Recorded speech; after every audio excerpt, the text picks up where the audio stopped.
for Indian investors or Indian VCs unless as a policy it's done for all investors. So it will be difficult to differentiate the VC investors versus any other investors.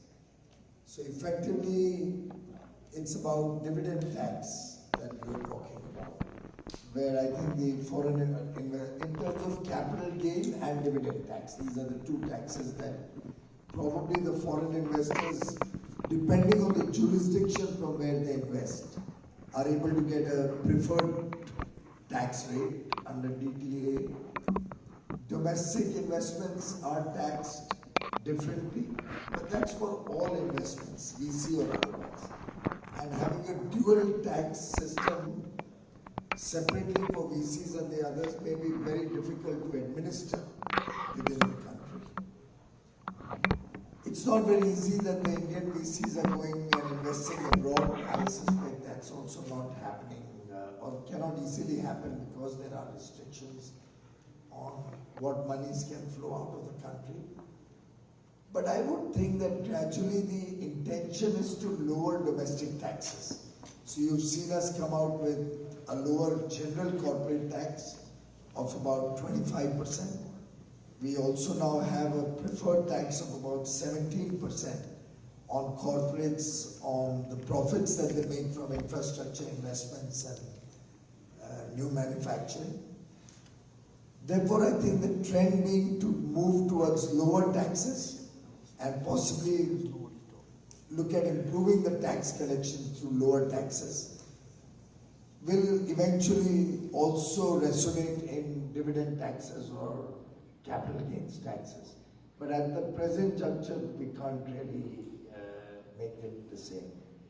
In terms of the tax on ESOPs, I have been appraised of the challenge that many companies are facing or startups are facing, particularly because tax is being charged at the time of vesting or at a particular defined time period, even though it may not have been converted into a sale by that point of time.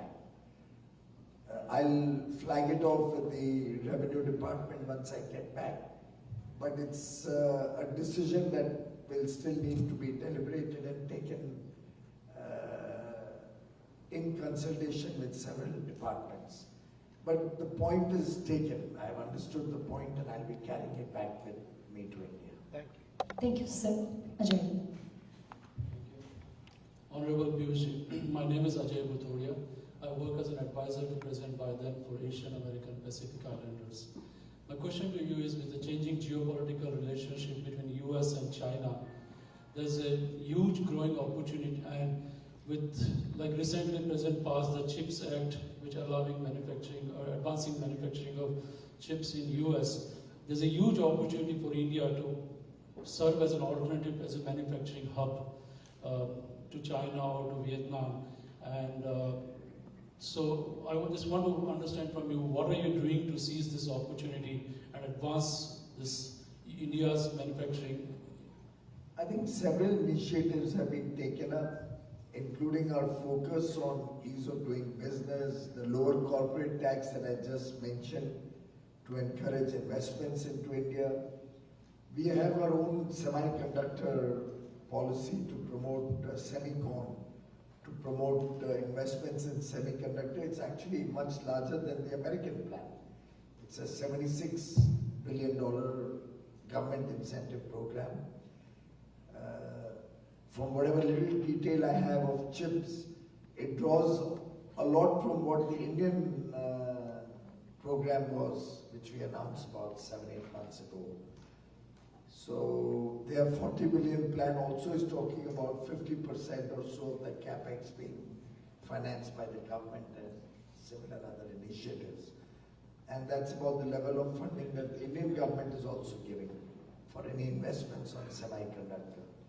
Similarly, on 13 other sectors, we've come up with a production-linked incentive scheme to promote large-scale capacities or large factories with the global scale of operation in different sectors, and try and offer support to companies who want to relocate trade or invest in India to be a part of resilient supply chains amongst trusted partners. So we are conscious that there is an opportunity. We're trying to attract and woo investments to come to India, particularly in manufacturing. Having said that, we are also focusing, on the other hand, on better agreements or trading arrangements with the developed world. So we've had 2 free trade agreements with UAE and Australia finalized earlier this year. We are in active negotiations with UK, Canada, Israel, EU, out of which UK would probably happen soon, now that we have a government in place there. We could possibly see Canada an early progress trade agreement, like an interim agreement, by the end of the year or early next year, first quarter. Israel is still up in the air because there's not much that we are getting in return. The import duties there are almost zero already on everything. They're not yet willing to open the services sector in a significant way. So until we get a good deal, we are not going to do an FTA. So very clearly it has to be reciprocally beneficial. We're not doing FTAs for the sake of FTA. And our free trade agreement engagements rest on India's national interests. And obviously Israel or other countries will protect their national interests. And it's only when it's a win-win on both sides that a good agreement can happen. The EU is with 27 countries, so obviously there's a lot more back and forth. And it would probably take a year and a half or 2 before we can finalize an agreement with EU. I have 3 other set of countries: the Eurasia, the European, the East European, Russian group of 5 countries which also wants to do an FTA with India. We have Switzerland and a group of 3-4 countries with it who are very, very keen to do an FTA in India, with India. By the way, 3 years back, I approached Switzerland and they gave a very lukewarm response. Now for the last 12 months, they have been behind me. I'm reciprocating. More because we don't have the bandwidth also, we are completely stressed out. The teams are just working 2 shifts to conclude the discussions that are already going on. And I'm also trying to assess whether Switzerland and the other countries really bring something substantive to the table which is good for India. So I have their minister coming, I think, in a week or 2 weeks to India. Again, the agenda is free trade agreement, which I thought last time I kind of conclusively said we are not very keen on it right now, but let's see this coming again. If he gives me an offer I can't refuse, maybe we'll take it. Then we have the Gulf Cooperation Council, the 6 countries of the Middle East, which of course includes UAE also. But the other 5 plus the UAE collectively also want to do an FTA with India. We are at an advanced stage of preparing the scope of the FTA, and we may launch that negotiation very soon. Why I'm sharing this with you is that you can really see a lot of interest across the world to do work and business with India. It's growing by the day. We have the IPEF, the Indo-Pacific Economic Framework, which we are finalizing, or the first ministerial of which will be held in Los Angeles on Thursday and Friday, for which I've come. While of course it's not a free trade agreement or it's not market access, but it does address certain trade issues, certain supply chain issues, certain tax issues, and therefore we are engaged with the US and 12 other countries to see if we can come to terms with a robust mechanism to expand trade between trusted partners, between like-minded countries which believe in the rules-based trading system, which have transparent and open governments, and largely which are democracies. where there's recourse to law, where there's a vibrant media, vibrant judiciary. So all of this is reflective on India's attractiveness, both as a part of supply chains, which also offers a large domestic market.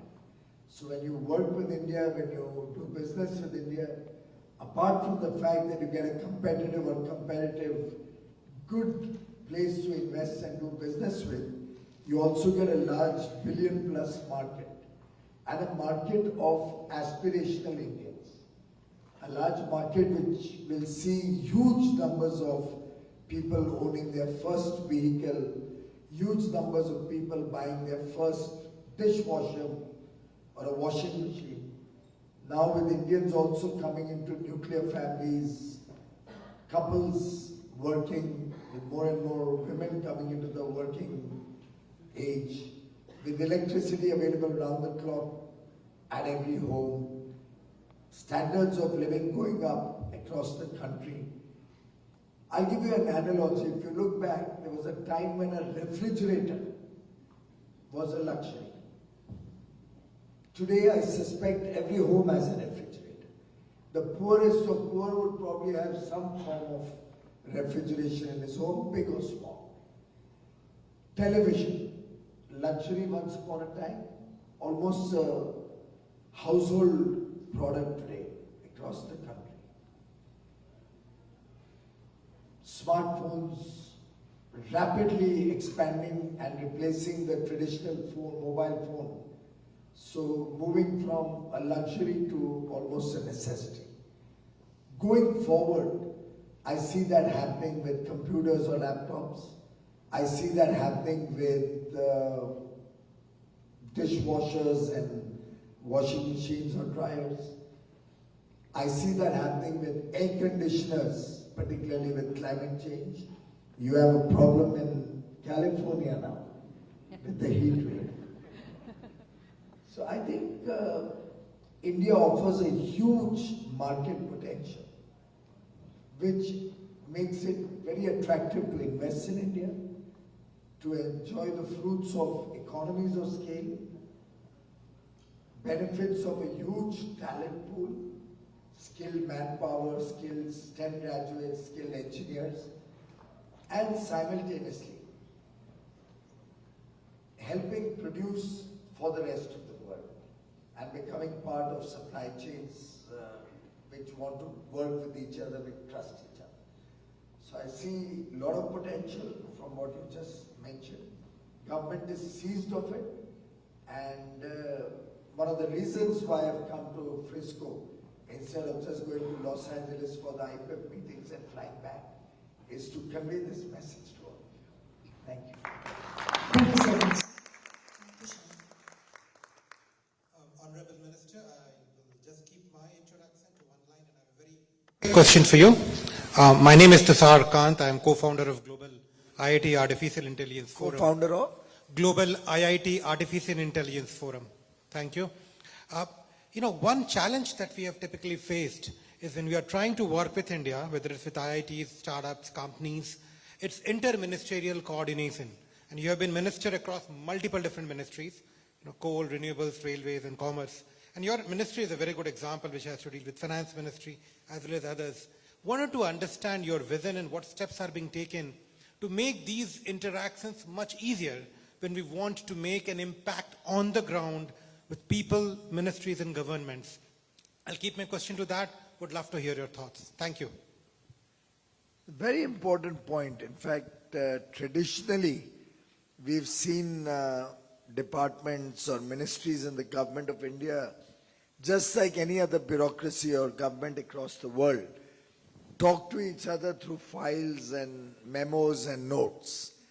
Prime Minister Modi for the last 8 years has been very focused on trying to break the silos and look at greater cohesive working within the government. For example, the Commerce Ministry and the Foreign Ministry would never really engage with each other. Commerce job was to do trade. Foreign Ministry's job was to do geopolitical or maintain foreign relations. Prime Minister Modi broke that silo. Today, every officer of the foreign ministry posted anywhere in the world is being benchmarked.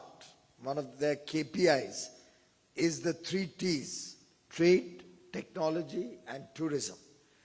So Dr. Prasad will be checked for his performance with how many tourists he can send from here to India, how many new technologies he's able to get into India from here, and obviously what the export performance is from India to his region. And this concept is a first. It breaks the silos between commerce and foreign ministry. Of course, with a minister like Dr. Jaishankar, who's just absolutely fabulous to work with. In any case, there's no silo. You just pick up the phone and engage with him and talk to him and sort out things on the phone. So last night, he and I were on the call maybe 7 or 8 times on different issues. After I left from the last meeting, we've had a series of calls exchanged between him and me. Then he talked to the finance minister on some issue, then got back to me. So we were just sorting out an issue related to Singapore, right? And that's how this government works now. We just pick up the phone and talk to our colleagues and sort things out. The paperwork can follow. I just got a file in the car which needed my approval, and I preferred to refer it to Amit Bhai, the Honorable Home Minister, for his guidance. So that note will be put up to him tomorrow morning. I hope to receive his guidance by the time I'm up tomorrow morning, our time here in the Bay Area. And we would have sorted out an important issue systemically. It's not just a one-off decision. I need a systemic decision to be taken. So I preferred to take guidance from my seniors. That's the way Indian government today is working. A lot of coordination, a lot of small interactions within us ministers in small groups. Officers are being encouraged to break the silos, pick up the phone and talk to each other rather than move papers and file notes all the time. And more often than not, we find things are resolved better on the phone than through a file. But I would encourage you to please flag off with us if on any issue you feel that better interministerial coordination is required. For example, I was just told about the ESOP issue. Now, I didn't say, I'm sorry, it's not my issue, it's to be dealt with by finance. I'll talk to my elder sister Nirmala ji, sort it out with her, try to get an understanding on the subject which will help startups all over the world, Indian startups working across continents, from India, from outside India, but who wish to register in India or who wish to start issuing stock in India. Similarly, we have the overseas listing issue, which has been flagged off by several VCs whom I engage with today, some of whom I see in this room also. So I'm going back with a treasure trove of guidance, suggestions, ideas, a lot of knowledge, a little bit of an overdose of knowledge actually. And for a simple little chartered accountant like me, it's quite a difficult job to absorb all the IIT technology stuff. But I'm learning, I'm making an effort. You just be careful that I don't choose to come and start competing with you. But truly remarkable what's happening in your part of the world in this area and what the Indian contribution is to the entire technology ecosystem here is just phenomenal. I'm extremely impressed, proud of all of you, and would love to congratulate you for the wonderful work each one of you is doing. Thank you so 1,000+ startups. Why don't we make that data public? I think not a bad idea if with a little bit of a profile. Maybe you know that company who came and met me just before I came here, which in fact delayed me a little bit, and I apologize for the delay. But I had got the confirmation of the CG that it's okay if I reach by 6. So I tried to balance, but it was a very interesting conversation with a company which was offering to create software solutions on a real-time basis almost. So Anuj, we can maybe try this out. If we can create some kind of a profile of the various startups who are registered with us, both kinds, the one which are registered on the macro base and the ones which are the 1,000 subset, which has gone through a screening process also. Not all DPIIT registered startups are screened by us. There's a self-regulatory process where you register your startup yourself in our database. But then for some of the concessions, like the income tax concession or some of the other concessions, we have a process where a group of officers does run through your profile to see that you really fall in the category of innovation and new ideas to justify getting those concessions. So we'll be happy to put in both the lists.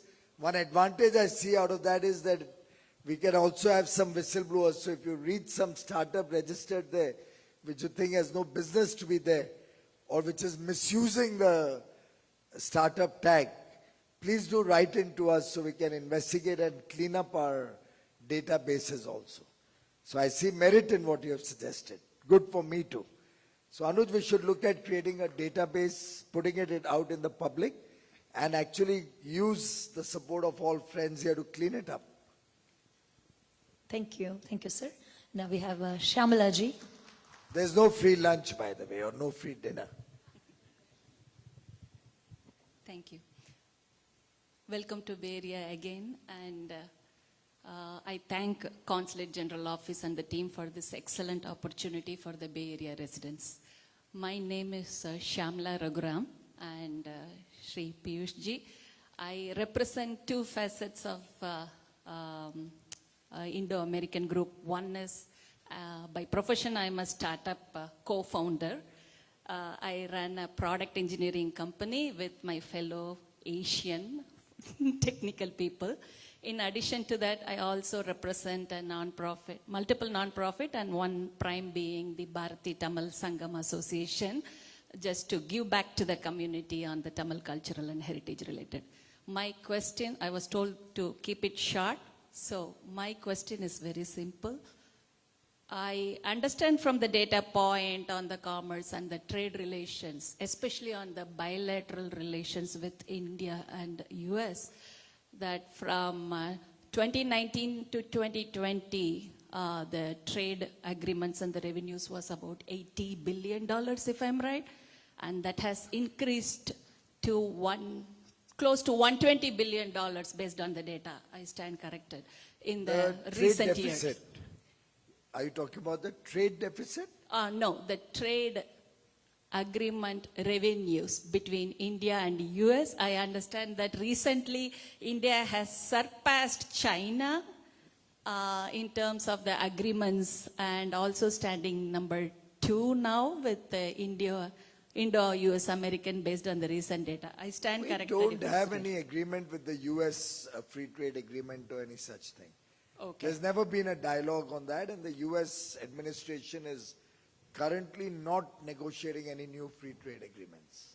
Okay. So there's So no... I understand that the revenues, that's what it said. I stand corrected. But my question, again coming to you, is when can we see the rupee becoming stronger than US dollars? Well, I am one of those who believes that the Indian currency should become stronger.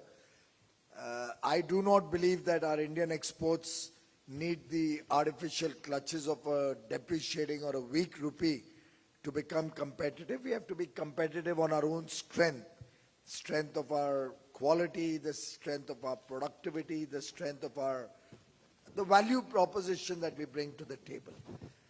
But unfortunately for us, few of our critical inputs, for example, crude oil for petrol and diesel, or natural gas, Also, in a large way, edible oils and pulses.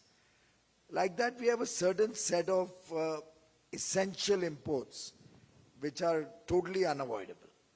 In addition to that, for a growing economy, imports of machinery or machine tools, electrical equipment, all of that also becomes very crucial for our economic development.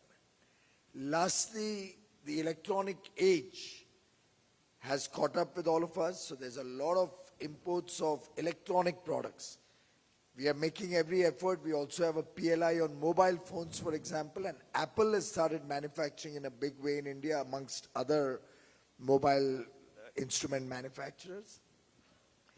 But we still continue to be largely an import-dependent country, and our imports far exceed our exports, even when you aggregate both goods and services. Remittances that many of you send home are an absolutely wonderful source of foreign currency. We have over $90 billion of remittances coming from all over the world. Not so much from America, but more from, let's say, places like Middle East. And those help to bridge this gap. Otherwise, the rupee would have depreciated even more. Having said that, the government is doing a deep thrust on increasing exports. Our services exports are also galloping fast, so helping to reduce the trade deficit which comes out of goods. We are looking at encouraging newer modes of transport, for example, the electric vehicles, and maybe going forward, hydrogen-powered vehicles.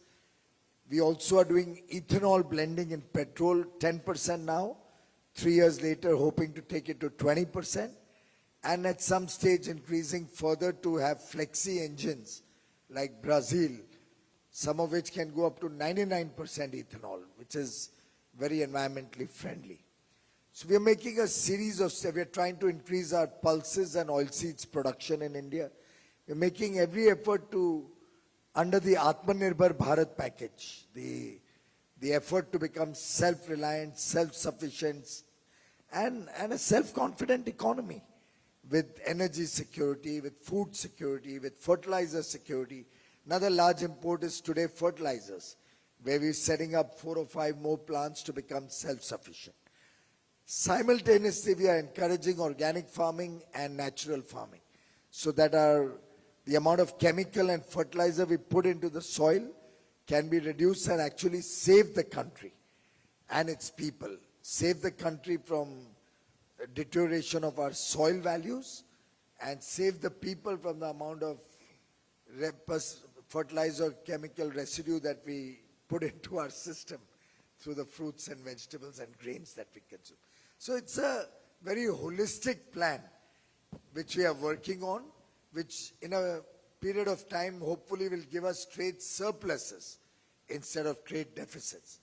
IT industry is doing us proud with very rapid growth rates.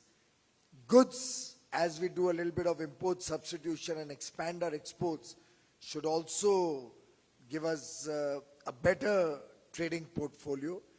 And once we are in the phase where we start getting trade surpluses, coupled with our remittances, coupled with large foreign direct investments that come into the country, I'm very, very confident that in a period of time you will see the rupee start appreciating, which will be music to my ears and something which I've been yearning to see for years. I would like to, in conclusion, also say that the depreciation of the rupee, which used to happen until a decade ago, has now slowed down significantly. So our depreciation of the rupee, let's say from 91 to 2014, was in the range of 3.25% to 3.5% CAGR. In the last 8 years, we have been able to bring down the depreciation to about 2.5% compounded annual growth. So if you see, the rupee has depreciated about 13, 14 rupees or so in the last 8 years, which is amongst the lowest depreciation in percentage terms in a long period of time, percentage terms. I think going forward this will further reduce and hopefully start the next phase of appreciation. Thank you. Thank you so much, Honorable Minister, for taking time and so patiently answering all the questions. Few questions. And the questions that are raised today, they reflect the love to our motherland as well as the determination of the Indo-American Indian community here to make a difference to our motherland too. And my apologies that a lot of us have a lot of questions here, but I request our Honorable Minister Piyush Goyal ji. Okay, incidentally, a little bit of input. We have 77,976 startups currently completely listed on the website. So, and it's not just listed, it's on the Startup India website. It's called a network. There we have those which are DPIIT recognized startups separately. So you can filter that also. And they are listed industry-wise, sector-wise, stage-wise. What are winner badges? The awards, if they have received any, state and city. So it's all there on the website and on your mobile phone, should you desire. Thank you so much, sir. And as I just mentioned, it reflects the love of the Indo-Indian community towards our motherland. And I request you on behalf of everyone here to address the gathering, and I'm sure it will answer a lot of the questions that are in our minds. So if you can sum up today. You want me to speak from here? Wherever you are comfortable, sir. What is your view? Yeah, otherwise it would be quite unfair, right? You're all sitting comfortably and I would be... Lovely. I wanted this to be more informal, more interactive, and I'm amongst family here, so let's keep it that way. Let's keep it friendly and open. But truly delighted to be here in Milpitas at the India Community Center. I'm happy to see the good work that all of you are doing, the value creation that's happening in the Bay Area. And this afternoon, we also launched the India-US Startup Setu, a kind of a bridge between Indians and American companies. The idea being that we support entrepreneurs in transformation and upskilling, leveraging on your successes, your success stories. So Setu as in supporting entrepreneurs for transformation and upskilling, SETU. Well, the Setu also reminds you of the Ram Setu, where squirrels actually created that Ram Setu. And in a way, each one of us will be like a squirrel contributing to a larger objective.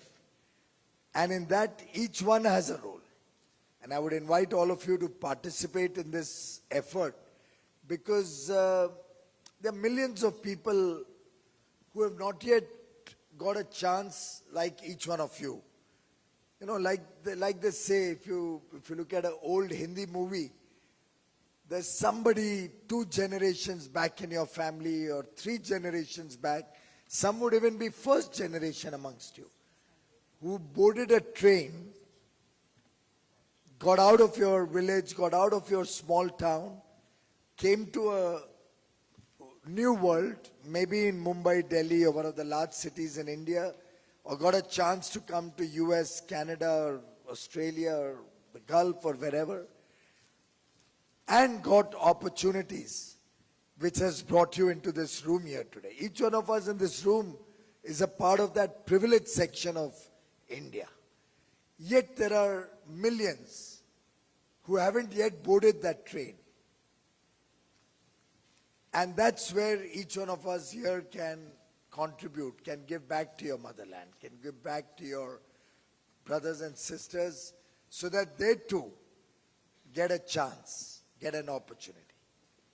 They too get a chance to, and many of them have brilliant ideas, but that needs to be channelized, that needs to be given a hope, and that's where I would like to invite all of you to participate in this effort.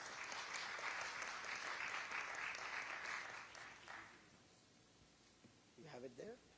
You're going to show it now? Yes, we're going to play the videos. Let's see the video so they all get connected.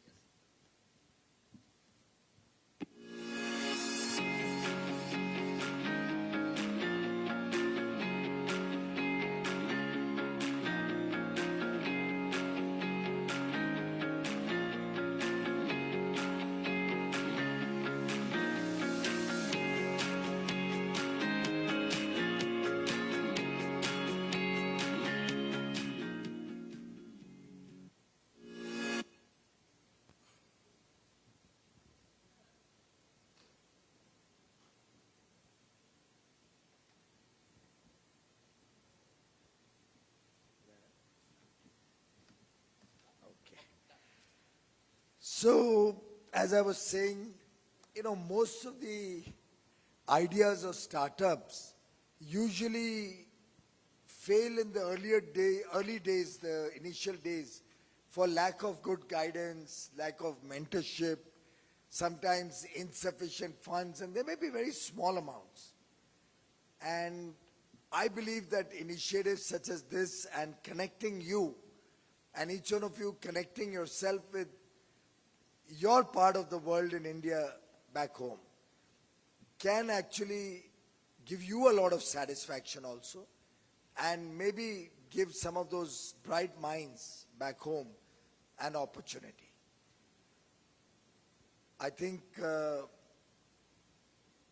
many of you have expressed the desire in my earlier interactions yesterday and today. Some who have retired, some who have done very well and want to also give back to society, give back to the country, that they would like to work for their own home state or their region. I had a young girl at Stanford this morning who comes from Bihar, and she was extremely disturbed that Bihar has not yet developed as much as one would like it to, or not as much as the western or southern parts of India have. Prime Minister Modi, ever since he assumed office, has been focused on developing the northeast or the eastern parts of India, because he does believe that unless all of India develops, we can't really develop the nation. There'll have to be some equality or democratization of the development across the country. So therefore, for each one of you coming from different parts of the country, Madam, you are from Tamil Nadu, I see people from Punjab here, I see people from the western parts of India, Gujaratis, Maharashtrians, each one of you. Forget looking at the whole country. Even if you were to look at your village, your district, your town, and see if you can give back to your friends and family over there. If you can run small training programs or skilling programs in your town, if you can tie up, and our new education policy gives a lot of opportunity for distant learning, gives an opportunity for collaborations between colleges, schools and universities, gives an opportunity for dual degrees to be issued, focuses a lot on vocational training and skill development, because we recognize we don't want just graduates. We want employable people, skilled people in India.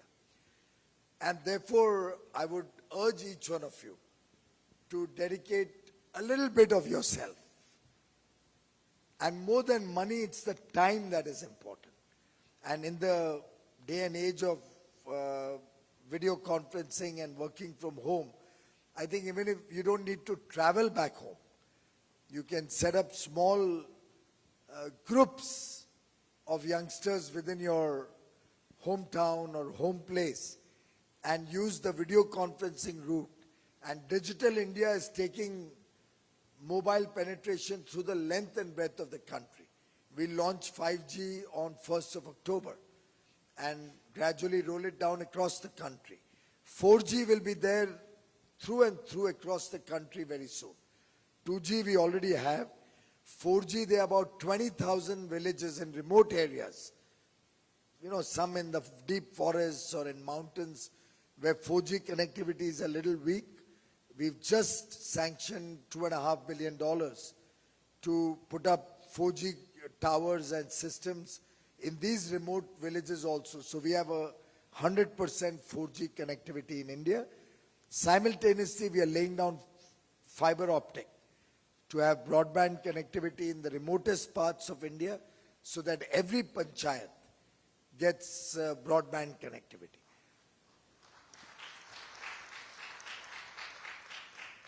I do believe all of this will open up more opportunities for investors from the US or the Bay Area and new opportunities in remoter parts of the country. Friends, India is changing, and I do believe it's changing for the better. It's much more confident today. It's much more self-reliant. It engages with the rest of the world from a position of strength. Yet, it's a dissatisfied India. And that's how we want it to be. The day any of us feels we are very satisfied, everything is hunky-dory, everything is great, I think that will be the end of all evolution, all development, all innovation. All newness will be over. And therefore, as much as you get, that much more your desire increases. So, I was in Gujarat on Friday and Saturday last, and I was reminding some of the people I engaged with. I said, you know, you've been enjoying 24/7 power for so many years now that you've forgotten that there was a day and age where power was a luxury. Now the entire country we've been able to ensure that there's adequate power available. Of course, you got to pay your bills. If you don't pay your bills, you don't get that power. As they say, free power is equal to no power. All those promises only mean that you kill the systems and resultantly you start not getting power if it's going to be free power. But gradually the demands change, satisfaction levels go up. So now that everybody has a toilet, and I think very often when I'm asked what's the one program that makes you really proud or satisfied with your work, I think collectively as a nation, we all should be proud that though sadly it took us 75 years, but when we came into government in 2014, 50% of India didn't have a toilet. You know, Hindi movies used to have songs with Simi Garewal going into the field, singing with, carrying water from the water tank to her home or going into the fields in the morning. It's not something to be proud of. It was something very, very unfortunate. It was an attack on the dignity of our sisters, our mothers, our daughters. But until 2014, what a careless attitude we had towards a basic necessity as a toilet in every home. But Prime Minister Modi himself, coming from very humble background, having experienced poverty, having experienced all these difficulties of a government school, of earning to make a living and to get educated, literally selling tea in a tea vend at a railway station. All those difficulties gave him the right ideas. And one of the first programs he announced was Swachh Bharat. And I think each one of you from America, when you would come back home, you would be disturbed at the levels of garbage that you would see there. You would be disturbed when you went back to your village and didn't have a good toilet to go to. You would be disturbed when you went to a good tourist spot but didn't have a toilet there. Things are changing.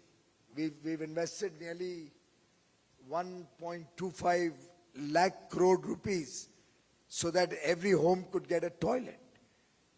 But then there'll always be satisfaction levels. As I said, I like the nation to be dissatisfied. So everywhere where I go, I always use the toilet which is for the public. And you should see the officials scurrying to try and get me to use the director's office or the consul general's office. But I never do that. I like to go to the public toilet. So that gives you a sense of really what's happening on the ground.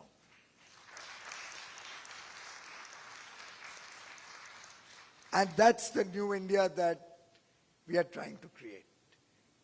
You know, in the Spanish flu, more people died, it is reported, I have no way of validating it, but it's reported that more people died of hunger in India than of the Spanish flu itself. Prime Minister Modi made sure that as soon as COVID hit, he doubled down the food grain eligibility of our poor so that no single person had to sleep hungry. And for the last 25 months, 800 million people, apart from the food grains they get under the National Food Security Program, at almost throwaway prices. 1 rupee for coarse grain, 2 rupees for wheat per kilo, and 3 rupees for rice. You know that it's a pittance. It's barely 5 or 7% of the actual cost of the food grain that was being given under the Food Security Program. In addition to that, for 25 months, 800 million people have been given 5 kilograms of food grain free of cost. So in a way, every person got double the grain. And this cost the government 3.5 lakh crores. It's almost $45 billion. 100 million tons of food grain has been distributed free of cost, over and above the 100 million given as a part of the Food Security Program in the last 2 years, 2.5 years. Now that's the level of sensitivity in government today. And again, something for each one of you to be proud of, because it's your taxpayer money that helps us run all these welfare programs for the needy. Now, if I was to give you that food grain to any of you or your families back home, that is criminal waste of public wealth or public money. But for the needy, it does make sense. So we are trying to change the way the country works. I think yesterday the Prime Minister announced the PM Rishi program, in which 14,000 odd schools are going to be upgraded to make them modern, contemporary, get digital technologies into them, and get quality education to the poorest of the poor in remote parts of the country. The new education policy allows all of that, as I mentioned earlier. The Indian passport today commands respect wherever you go. I hope you have experienced, some of you who may not have yet taken American citizenship, will find that the Indian passport today commands respect, because no other country in the world comes to the rescue of its citizens like India does. Even if we have to evacuate 20,000 citizens from Ukraine in the midst of the war, the Indian government is up and about. 4 ministers stationed in neighboring countries, 2 ministers in India, the foreign minister and I, working round the clock under Prime Minister Modi's direct supervision and guidance to evacuate our fellow citizens, get them back home. The foreign ministry working round the clock to maintain contact, develop directory of people over there, get them back home. And I must say, it was a colossal effort, but a collective effort cutting across ministries, as somebody said, the silos or the departmental interministerial work.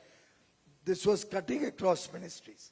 So commerce and industry was as much a part of the foreign ministry, getting Indian investors or investments in these countries, Ukraine, Poland, Romania, Hungary, everybody, investors in these countries pitching in, supporting the effort to evacuate the kids and the students and other Indian citizens. You had foreign ministry officials. Very often, they are unsung heroes you don't know about, who actually went into the war zone to interact with the last 3,000 kids in Sumi, which was the toughest part of the evacuation. They were in bunkers in Sumi. They're very scared to come out.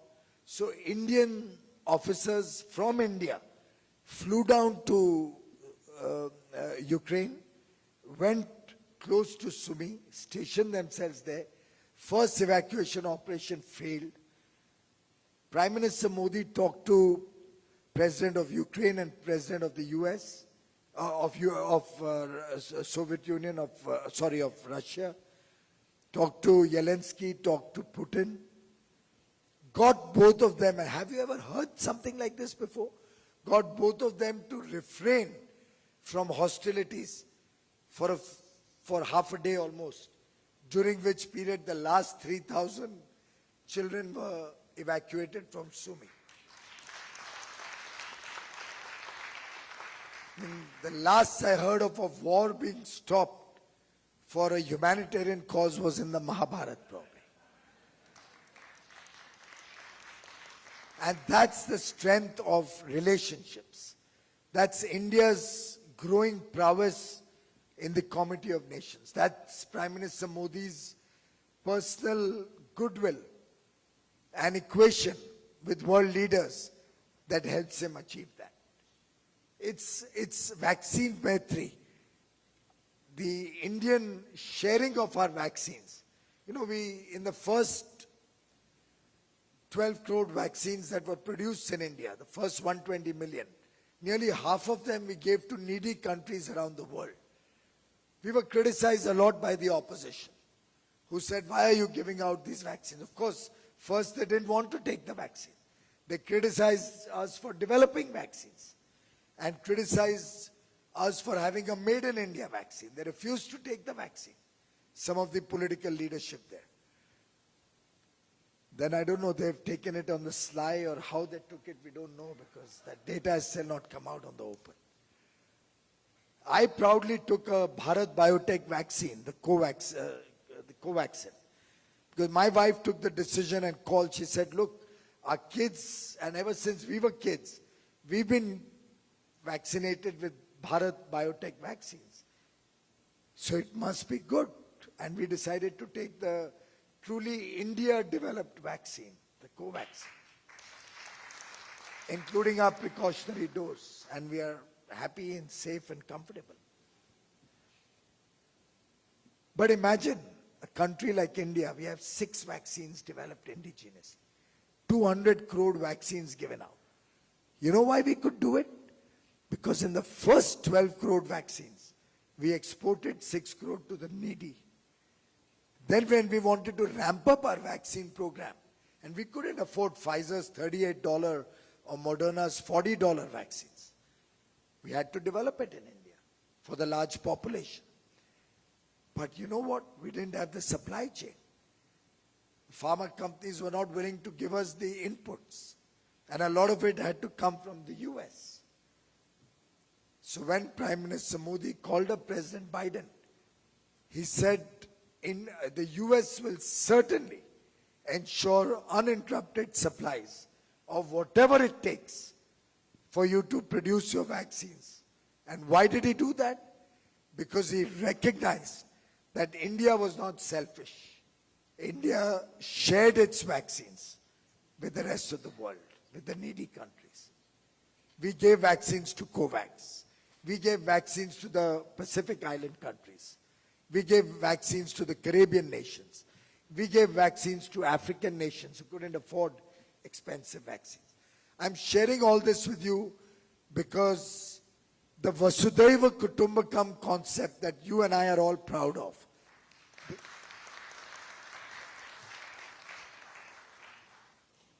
when we say the world is one family, we demonstrate it by our action.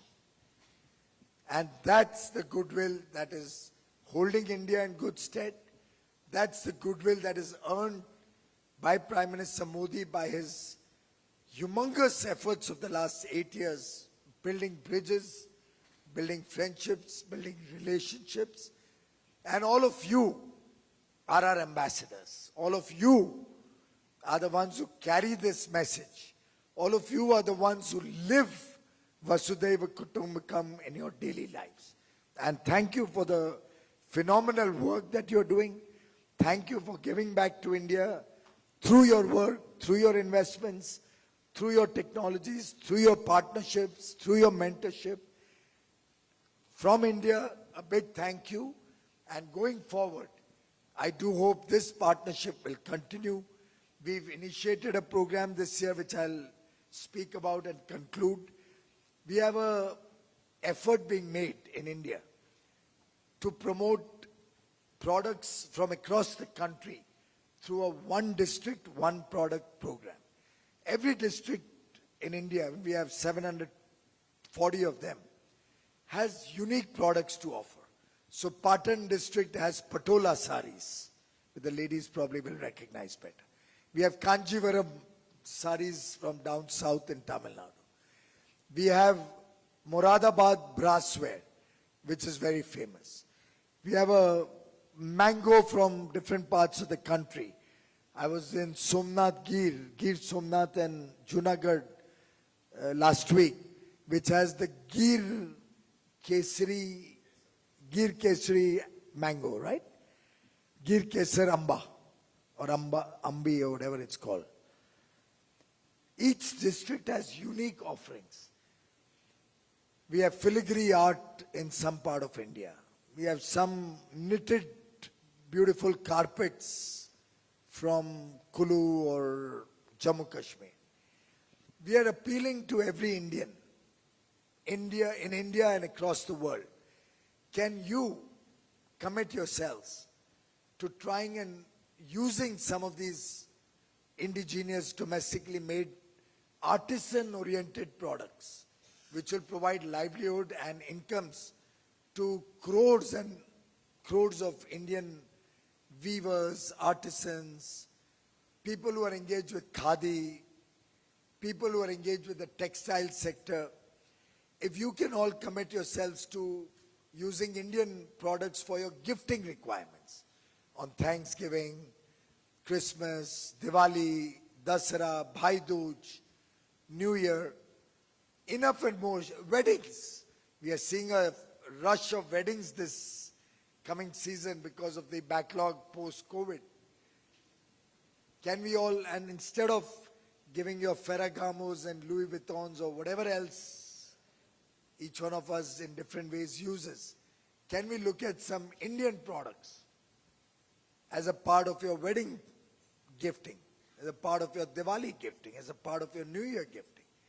Imagine how big that contribution can be if the 30 million Indian diaspora worldwide also starts buying Indian products for your requirements. So thank you, friends. Just a parting request at the end. As I had said initially, there's no free lunch or free dinner. So I do hope to receive your support in our efforts to make India a developed nation by 2047, when we'll all collect to celebrate India's 100th anniversary of independence. Just like each one of you participated, I'm told, with full gusto in the celebrations of India at 75, the Azadi Ka Amrit Mahotsav. Let's all go for it. The next 25 years, the Amrit Kal is going to be the defining period for India's economic history. And we do hope to see a developed nation, a prosperous nation in the next 25 years. Thank you.